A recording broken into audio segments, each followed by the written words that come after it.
Hello, I'm Terrence McNally, and welcome to today's podcast. We didn't notice right away. We couldn't feel it. Those are the first words of a debut novel published in late June about which there is a major buzz. The Age of Miracles and its young author, Karen Thompson Walker, have been seemingly everywhere. Very strong reviews, many from other respected authors, but there's a lot more than that. Rolling Stone called her the next big female novelist. Wall Street Journal called the novel the big debut. She addressed the TED Global Conference before her first book was officially published. Movie rights have been optioned. Maureen Dowd even wrote an op-ed in the New York Times about the plot of the book. Well, all of that got me to read the first couple of pages, and the first couple of pages got me to read the rest of the book. We did not sense at first the extra time, bulging from the smooth edge of each day like a tumor blooming beneath the skin. We were distracted back then by weather and war. We had no interest in the turning of the earth. I like the writing, choice by choice, word by word, phrase by phrase, spare, simple, direct, without indulgence or calling attention to itself. The story takes place in the suburbs of San Diego. The earth begins slowing. Days and nights get longer, and we experience it through the eyes and in the voice of an 11-year-old only child, for whom the trials of 6th grade and impending puberty would have been plenty. I'm interested in story and in the process of creation, as well as what's it like to be the next big thing, and I will talk with Karen Thompson Walker about all of that. Karen Thompson Walker was born and raised in San Diego, California, where the Age of Miracles is set. She studied English and creative writing at UCLA, where she wrote for the Daily Bruin. After college, she worked as a newspaper reporter in the San Diego area before moving to New York City to attend Columbia's MFA program. A former book editor at Simon & Schuster, The Age of Miracles is her debut novel and was written in the mornings before work, sometimes while riding the subway. Welcome, Karen Thompson Walker. Oh, thank you so much for having me. I'm glad to be here. Okay. I like listeners to get a feel for the people behind the work and the ideas that we talk about. So could you briefly, I just did it, but flesh that brief bio out a bit, and if you will, cite mentors or moments of decision along the way. Okay. Yeah, well, I grew up in California, and I definitely feel, even though I've been in New York for a while now, I sort of feel like a Californian. You know, I think growing up there sort of helped make me who I am, and the book is a lot about living in California. But so I was raised in San Diego, and like you said, I moved to New York to do an MFA at Columbia. And I had some really amazing creative writing teachers, both at UCLA as an undergraduate and at Columbia. And two of the first ones I had, live in LA because when they were teaching at UCLA at the time, Amy Bender and Mona Simpson. Mm-hmm. And they both, it's sort of hard to picture my writing if I hadn't encountered them both, at the age of 19 and 20. Amy was just a really, really important because she helped me just kind of instantly realize that there aren't any rules in fiction, that you just, whatever you can get away with is what you can do. So that was a really fun kind of introduction to writing. And Mona Simpson was important because she stressed work ethic. That was something that I hadn't fully, I was young when I had her as a teacher, and I hadn't really fully thought about how important that would be. But I definitely feel like that's the key for me to writing now, is to just work and work and work on a piece. So that was really crucial. But then I went on to an MFA where I had a lot of other great teachers. Although it's true, I feel like it was almost the most formative, those first two, when I sort of my introduction to something more professional as a writer. And then, after the MFA, I stayed in New York to work in book publishing. So sort of worked my way up from editorial assistant to an editor. And that whole process was really, a process of learning how stories work, learning how to write, how to help edit other people's sentences so that they're as clear and crisp as possible. And I know that those experiences definitely, benefited my own writing. So I feel lucky that I had that experience. And then just recently, a few months ago, I decided to take the leap and work full-time on my own writing. So that's still sort of new and very exciting. Work ethic. Did she mean, is that about you create a place and a time, and you're there every day, whether you feel like it or not? Or is that I coach folks, nonprofits and foundations mostly, on telling their story. And what I say is the secret to writing is writing, and the secret to good writing is rewriting. So I agree. Yeah. So was she talking about that thing of show up every day, or was she talking about just how much work it takes to make that first impulse something worth reading? Yeah, I mean, I think both. I think, she used to tell a lot of stories about just how important it is to find the hours wherever you can find them, in your day, and that you can't do it halfway. You need to devote huge amounts of time to sitting down and working, because something that, as you said, the rewriting is crucial. And especially for me, I think that really is the way that I write, but it just takes an unbelievable amount of time and effort. And I think if you don't realize it, or if you forget that, then it's easy to feel impatient, maybe send something out before it's ready, or not fully carry it to where, push a story that you to the place that you could have if you had devoted, more time. I think in my memory she used to say something like, sometimes the difference between a published writer and an unpublished writer is 17 drafts. And I remember when she said that, I was like, 17 drafts, I can't imagine. But now that I think about it, I almost feel like, yeah, maybe it's more than 17 drafts. Well, what's so funny, Karen, is that when I say that about writing and rewriting, I tell people that I co-wrote one movie that got published. And I mean, produced, and it was Earth Girls Are Easy. Which you may know.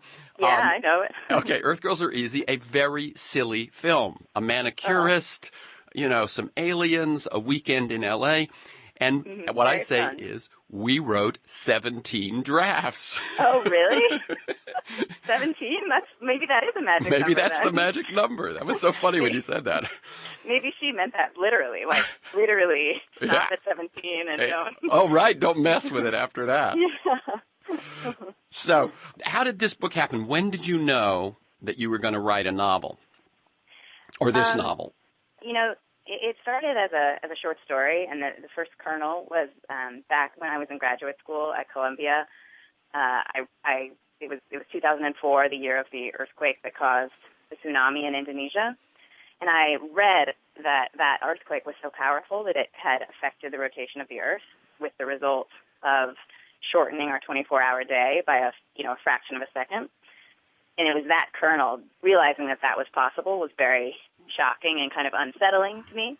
And I immediately started to wonder, what would it be like? How would people respond? How would our lives change if a much larger shift in the rotation were to ever take place? So I wrote a short story that was only, 14 pages long, in which the rotation of the Earth sped up. So the days were an hour shorter, and then which is the opposite of the novel. But I set it aside for a couple of years, and for a long time I was writing stories, and it was hard for me to imagine ever writing a novel. I wasn't sure. I just couldn't quite visualize how to carry a story in a larger, longer form. But for some reason, a few years later, when I came back, I think it might have been after working, because I had been working on the editorial side of book publishing. I had been working on a lot of long books and starting to understand the structure and the way that the 200, 300 page story can unfold. Maybe that helped me see it. And so then when I went back to this short story, sort of a light bulb went on, and I suddenly had this idea that maybe, especially if I reversed it so that the Earth was slowing down, maybe I could build it into a novel. But I didn't know for sure, but I sat down and started trying to make it into one. I will tell you, I watched a documentary last night on the life of Ray Bradbury. And he wrote short stories starting very young until he said he didn't write his first full-length novel, I think, until he was in his 30s. It took him that long of that thing that you're talking about of, I know I can write short stories, but that he just said the idea of being able to sustain it and sustain the reader's interest for that long and he actually took his first novel was a novella, which he finally got the nerve to stretch into a novel. But it took him, as I say, 15 years of short stories. Yeah, well, there is something about you have to keep twisting the idea, to keep. I think you can do something more compressed, obviously, in a short story. So there is something different about a novel that took me a while to figure out. But I'm glad to hear that it took even Ray Bradbury a while to figure out. Right, exactly.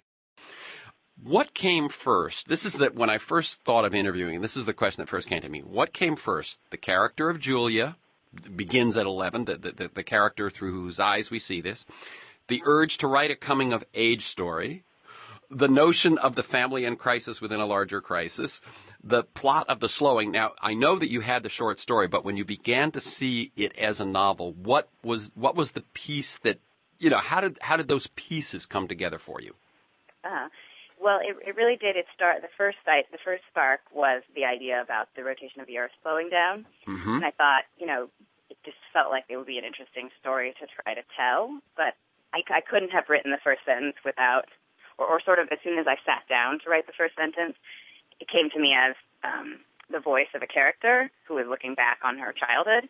So even though I didn't exactly know, who Julia was or exactly all the events that would happen in her life, I knew that it was that feeling of an adult kind of looking back in a slightly nostalgic way on this time in such a unusual time. Obviously in the Earth's history, but also in her own life when she was 11 and dealing with all the things that happen in adolescence, noticing that her parents are flawed for the first time, that some of her friendships are not as sturdy as they seemed, and also falling in love for the first time. So all of that, all those emotional, all the things, the elements of a coming-of-age story were it grew out of that initial voice that I had, and I think I just wouldn't. I'm just not a writer who would have written this story in a way that would have been more like a Hollywood disaster movie where you get to see, the scientists that work on the problem and you get to meet the president and you're also with a family. I like to write about, the small but meaningful interactions between people. And so it felt like the only way that I could tell such a big global story would be through the eyes of this young girl and her family and see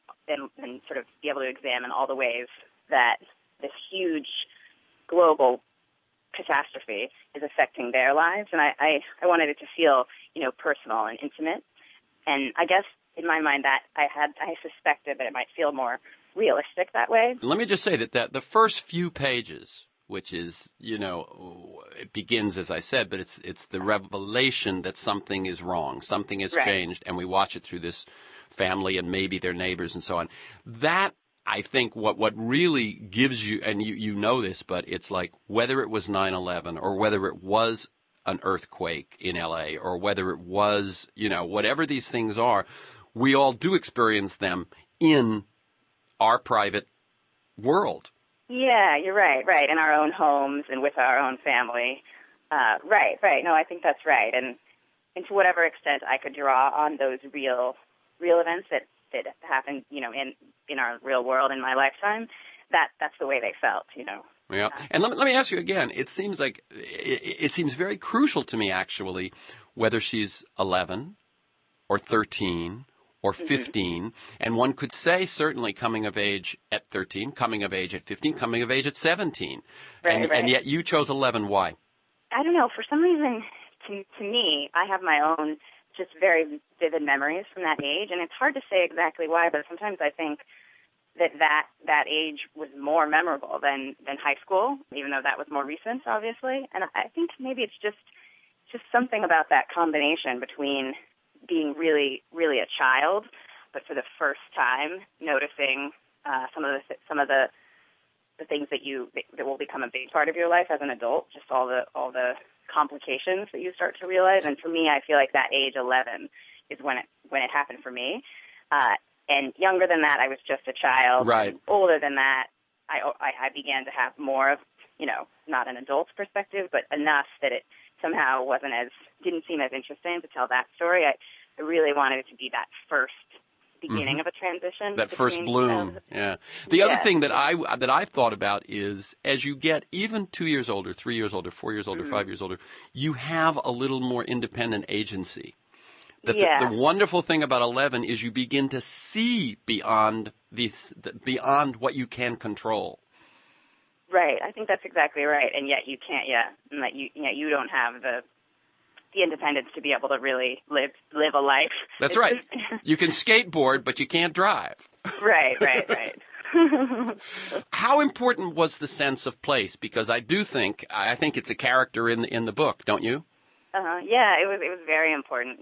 It's interesting. When I lived in California, I didn't write much about the California setting, and I think it's because when I moved to New York, which was about 9 years ago, suddenly I was able to see and remember everything that makes California so unique and wonderful and fascinating. And so I started to write about California when I left. And so it's definitely the landscape, eucalyptus trees and canyons and Santa Ana winds and earthquake preparedness, all of those things, really affected me and made it into the book. And I also think, it's interesting to talk to, other people who live in California, but there was something for me about growing up in California that I think was different than if I had lived somewhere else. And that was, one of the things was this combination of a consciousness of natural disaster from an early age, but yet this way that you mostly don't think about it. I feel like as a child I was intermittently very haunted by the idea of earthquakes, but then much more often we just lived as if, nothing terrible could ever happen, especially it's so beautiful and the weather is so great, And I grew up in Florida, and for us, very similar, beautiful place to live, wonderful weather, and the threat of hurricanes. Right. And yeah, go ahead. Yeah, no, I was just going to say, and so it is that similar thing that once every few years, everything is threatened, but most of the time it is not. Exactly. Right. And in the book, I wanted to talk about I was interested in exploring this disaster that unfolded because, unlike a major earthquake, the slowing unfolds at a pace that even though it's very frightening and it's kind of a looming disaster, and there's room for normal life to continue and for people to intentionally, carry on their daily lives. And I liked the idea of trying to explore, especially drawing on my own memories of it, just living every day in the face of a certain kind of uncertainty. I want to talk about the writing creative process. How much did you know and when did you know it? Are you someone who outlines a book, or did the characters tell you what was going to happen by the way they responded to what you'd given them? Right. I don't outline really, but when I was almost at the end, I did some outlining or some mapping of my own book to try to make sure I understood, the structure of it. But as I wrote, I didn't necessarily know what was coming ahead. So I write in order, like chronological order. Mm-hmm. So I was always in my mind sort of right with my characters, and so as each day passed, in their lives, I would think, okay, well, how long is the day now? Because obviously the day just continues to get longer and longer and longer as each day passes. So I would, answer that question in the writing and then imagine, how Julia and her parents and then also society and the government would respond at that particular junction. And so I was figuring it out as I went, but it was helpful to me to write in chronological order so that I was in touch with what they were experiencing. Sure, that makes sense, yeah. How accurate is the science, and how much did you know when you came up with the idea, and how much did you learn along the way, and was there anything you had to change? I really wanted it to feel real. I was hoping readers wouldn't be, distracted or unconvinced by any of the details. So for that reason, I did, a fair amount of scientific research, although I don't have a scientific background. So it was a real process of learning for me. I guess the good thing for me is that no one knows exactly what would happen in this scenario, but I did try to make it, just as accurate as possible. And then at the end, but I did my own research. I didn't, for a while, I didn't consult anyone else. And that's because, I just felt like, who knows if this book will ever be published. I don't want to bother a real scientist. with a not real book. Yeah, exactly. By the way, that's the voice of Karen Thompson Walker. We're talking about her her debut novel, The Age of Miracles.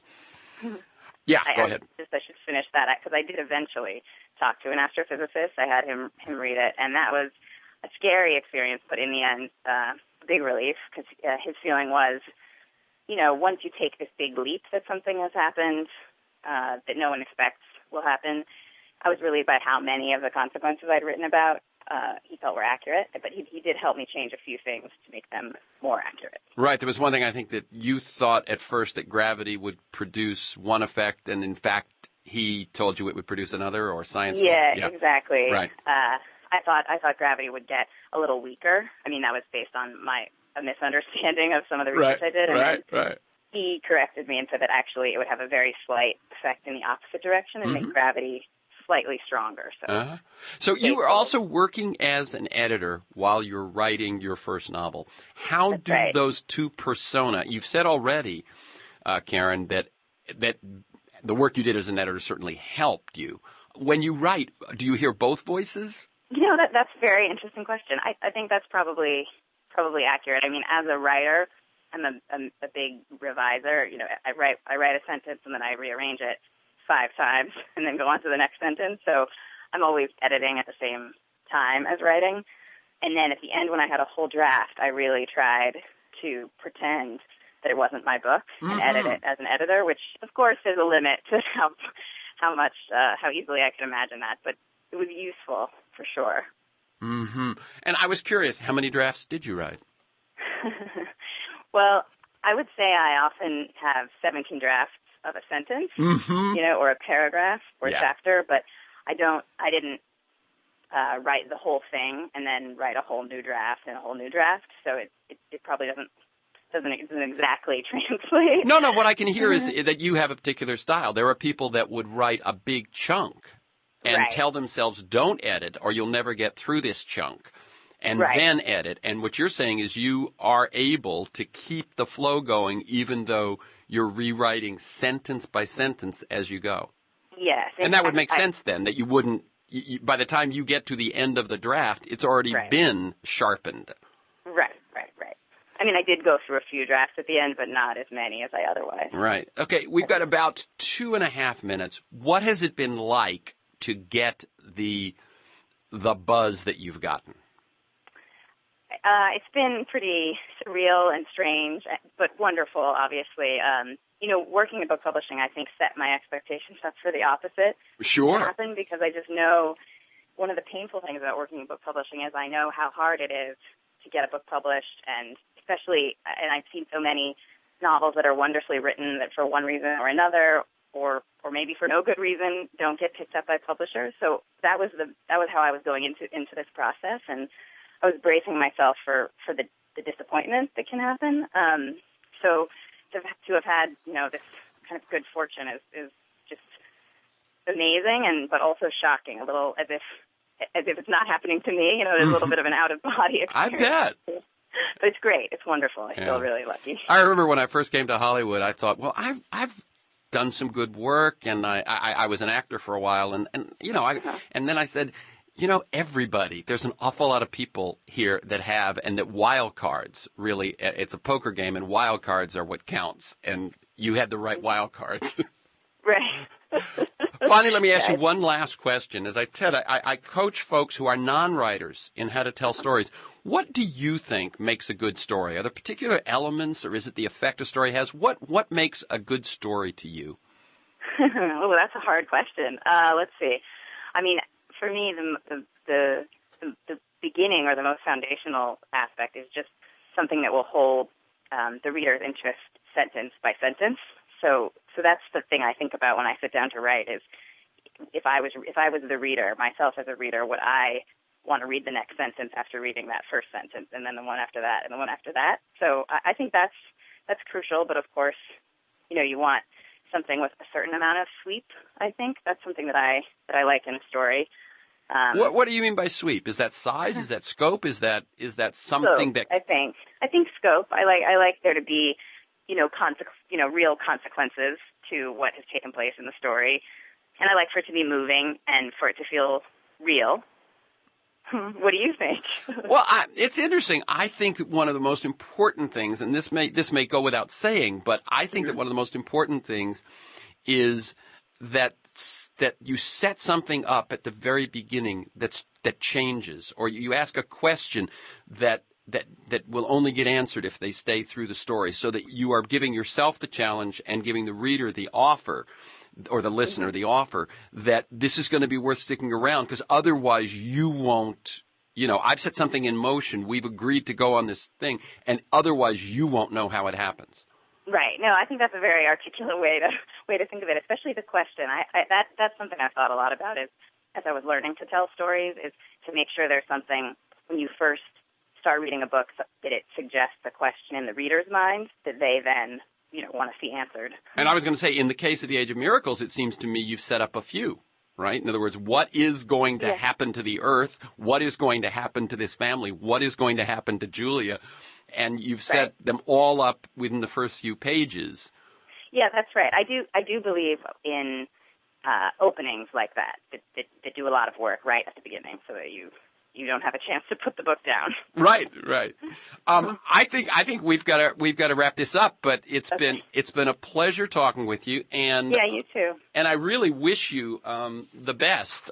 This one has obviously come out of the chute amazingly, and I congratulate you, because I do know what you're saying about how you probably saw novels that you thought were as good as yours that it didn't happen to. Yeah, definitely. I wish you, the long term, that's the hard part. The book is The Age of Miracles. To learn more, you can go to The Age of Miracles book, theageofmiraclesbook.com. Thank you, Karen Thompson Walker. Keep up the good work.